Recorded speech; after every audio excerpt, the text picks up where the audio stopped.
Your question is, should I drop the rituals? You should never drop the rituals. Rituals should get dropped. Right?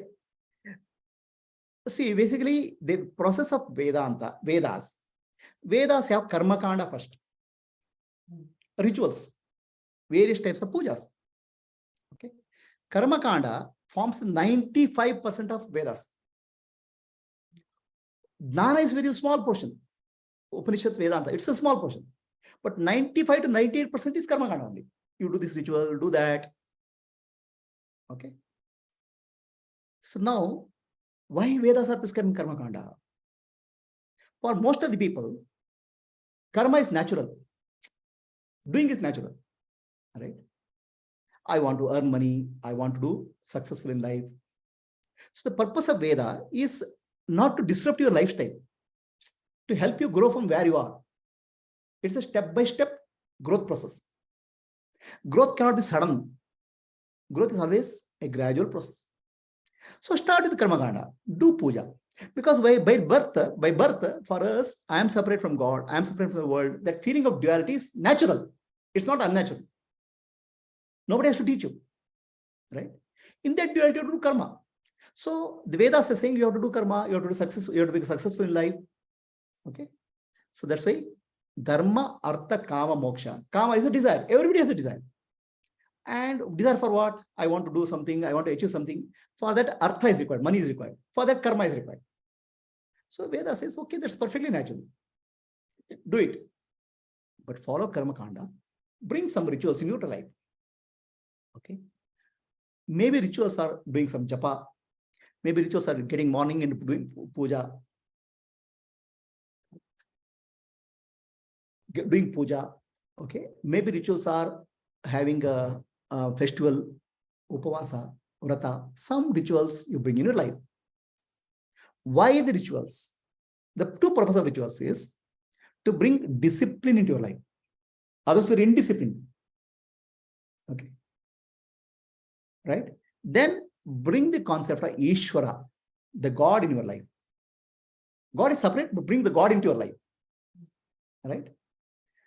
Bring the rituals into your life to, let us say I have to do puja at 6 o'clock. I know people who will get up at 4:30 in the morning, okay, daily for 15 years, 20 years. A discipline, mental discipline. And do fasting. So many strict disciplines they follow. Right? Which is important. From indisciplined life to a disciplined life.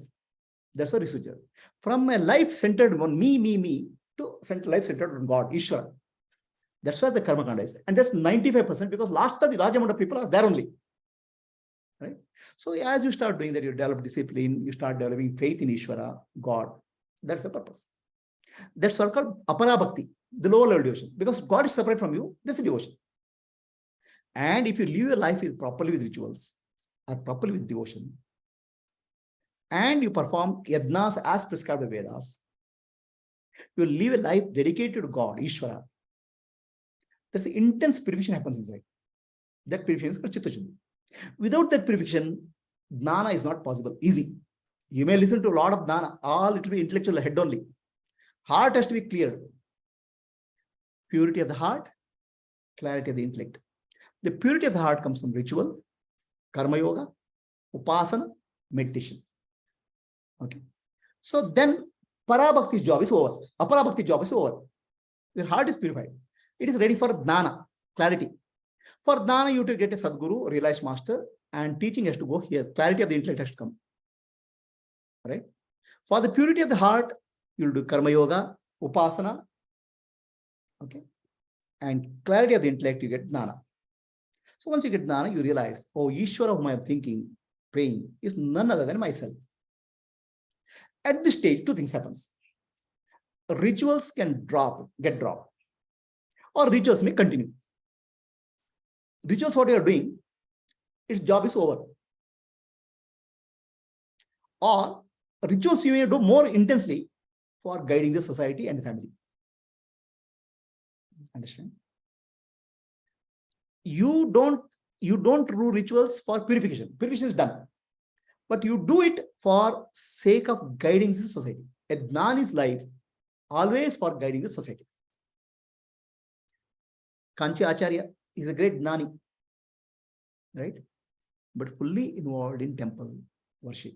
Shankaracharya is a great Gnani. He established so many temples. A Gnani's action are not for himself. Gnani's actions for the society. So now he has, from a Bhakta, Parabhakti, the lower level division, he has come to Gnani. In Aparabhakti, Ishvara, God is separate from me. I am doing serving God. In Parabhakti, in Jnana, I am one with God. Actually, in reality, I am God. Then, when he opens his eyes, he sees everything as God. Sarvam Khalid Brahma. There's no other than God. Then his devotion is much more real compared to earlier. Earlier, there's still God is there or not? Is he coming and listening to me? No, there's no confusion. In Aparabhakti, there's still I'm doing prayer. Will it reach God or not? Or God is giving priority to me or not? Okay. There may be some other bhakta may be more prayer than me. All those concepts is there. Here there's no all the doubts are gone. Vidyate, Hridaya Granthi, Chidyate, Sarvasanshaya, all doubts are gone. So you are very clear. Now everything you do out of Jnana. So you look at the world. The world is nothing but Brahman only, myself only. So then the devotion is called Parabhakti. Full of devotion. Full of love. So now whether you follow the rituals or not is a question of guiding the society. It's like primary school. I have got a degree. So primary school, whatever I learned is not useful in the degree. Without going to primary school, how can you go to college? So primary school rituals, puja, everything is important. If you drop them, like Gnani drops them, other people also get misguided now. So Gnani will not drop. But they may get dropped from Gnani. That is a different thing. Then you will not do. Automatic. But if you have a question, should I drop? Don't drop. Because the moment very question means you have to continue. Right? Two people came to Ramakrishna Paramahansa. One person said, I want to take sannyasa. Can I take sannyasa? No, you should not take sannyasa. Please go and get married. Other person says, I want to take sannyasa. Yeah, go get sannyasa. Same question, do different answers. Then first Ramakrishna asked, why did you ask him to take sannyasa? Why did you ask him to get married? Why did you ask for this fellow? See, he has a question, he should get married, take sannyasa or not. So that means he should not take sannyasa. He has still, the ego is there, doubt is there. Right? It so happened, Ramakrishna Paramahansa is involved in puja, dancing, offering Naivedyam to Divine Mother and all. Okay. And once he gets Jnana, he says, every day he used to do Sandhyavana 3 times a day. He used to go to river and give Argya. He says that day after Jnana, Atma Jnana, so he goes and tries to give Argya. He's not able to do that. The water is falling because everything is self only. So rituals get dropped. Rituals get dropped. Okay. Don't drop them. There's a message. Right? And don't tell them, oh, rituals are useless and all. No, rituals are very important. First you have to become Bhakta, then you'll become Mukta, then you become Parabhakta. That stage you cannot avoid. Are you clear? Any questions, Gayatri? No, Guruji. Okay. And what happens when a Gnani does something, society will follow. Okay. So Gnani should be a lot of responsibility on Gnani to make sure that his lifestyle is guiding the society. Gnani's life becomes guiding society. Okay. There's a great Gnani called Yadnavalkya. He was called Jivan Mukta. He's a great Brahmagnani. He was honored by kings and all. Okay. He has an ashram. And he earned a lot of money also. He goes and takes the money and he builds an ashram many places. In fact, Russia is called Rishi Avarta. Yadnavalkya has ashram in Russia was Russia at that time. So then he one day says, I want to take sannyasa. His wife, Maitri and Katyayani are wives. So then, why do you want to take sannyasa? A Gnani has to take, people take sannyasa for Jnana. Why Adnani should take sannyasa for Jnana? Why Gnani has to take sannyasa? This is a puzzle. So why did Yadnavalkya take sannyasa? Because he was a grahasthashrami. Okay, even though he is Gnani, all grahasthashram dharma has to follow. Puja, rituals, teaching the society, everything he has to do. Okay, if it doesn't do, The grasta ashrama dharma is disturbed. Okay. So then what happens, sir? The society will be losing faith in jnana. Oh, after getting jnana, I can do anything. No. That's why he did grasta ashrama. Then one point of time came, then rituals have to be dropped. Now, if he drops the ritual, still people think that a jnani can drop the rituals. Then he said, instead of dropping the rituals, now he had become old also. So he said, instead of saying, I will drop the ritual, he said, I will become sannyasi. For sannyasi, there's no rituals are there. So to guide the society, he lived a life of grahastha and then he took a life of sannyasi. So jnani's life is always about guiding the society. Understand? Otherwise, society will become guided by adnanis.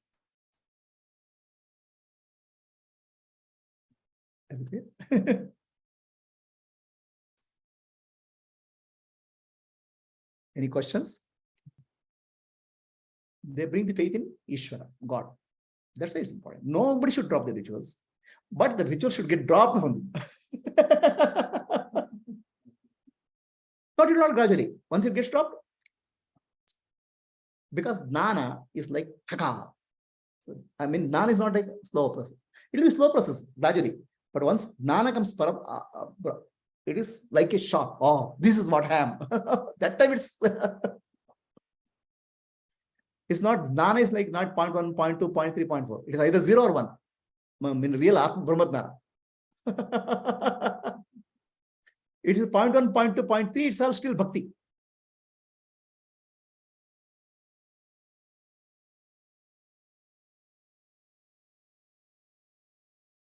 Rituals. So the purpose of jnana is to drop the questioner, not the questions. The questioner is the ego.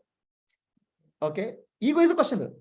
So in front of the Guru, all questions get dropped. The question don't get answered. The question will get dropped. Okay. It is like a person who is drinking liquor, alcohol. He is going with a friend.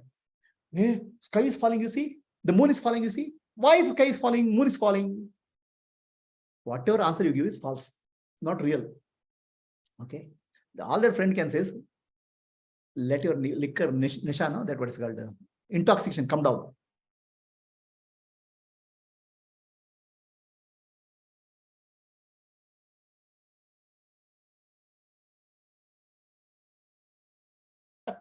The final answer is what?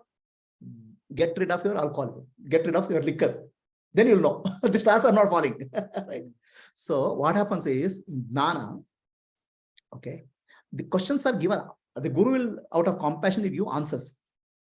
Right? All the answers are not the final answers. They're pointed to the final. They're pointed to the reality. They're not the reality itself. Every answer is pointing to the reality. Reality cannot be shown. Reality can be one pointed. All answers, Guru compassionately gives answers to all the questions.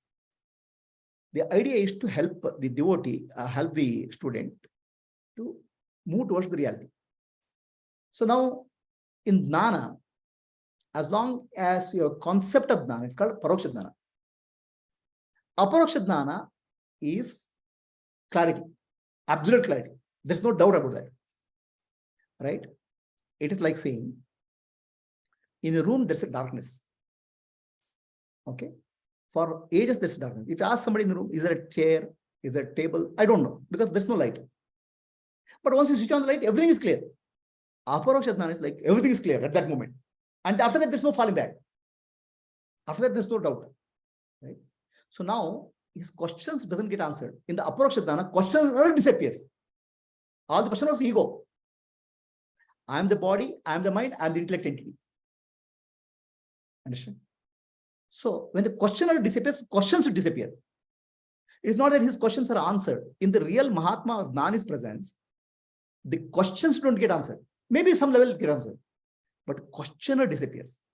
That's why it says, Vidyate Rade Granthi Chidyate Sarvasamshaya Tasmin Drashti Paravare. Tasmin Drashte Paravare. Rade Granthi, the knot of ignorance which binds the Atma and Anatma, the self and non-self, that gets broken. Chidyate Sarvasamshaya. Sarvasamshaya is a question, doubts, questions. Doubts don't get answered. they get broken because ego is gone. No more questions. No more questions because no, the questioner is not there. Tasmin drashte paravare, once you have a realization. So your questions will continue until your jnana is not established that Brahman. So I have got 50% jnana, 0.5, 0.6, 0.7, then you're still a bhakta, not jnani. Jnani means 0 or 1. 0.1, 0.2, 0.3, you are still a devotee. Bhakta. Bhakta has to become mukta, jnani. Then 0 to 1, there's no 0.1.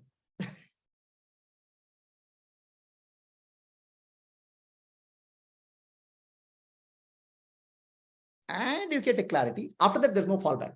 It's over. It's like waking up from a dream. Dream of Maya, you woke up. Alcohol is gone. Maya, Madira, Pita. Maya, alcohol, Maya is gone. Any questions? Okay. Can you stop, please? Gayatri?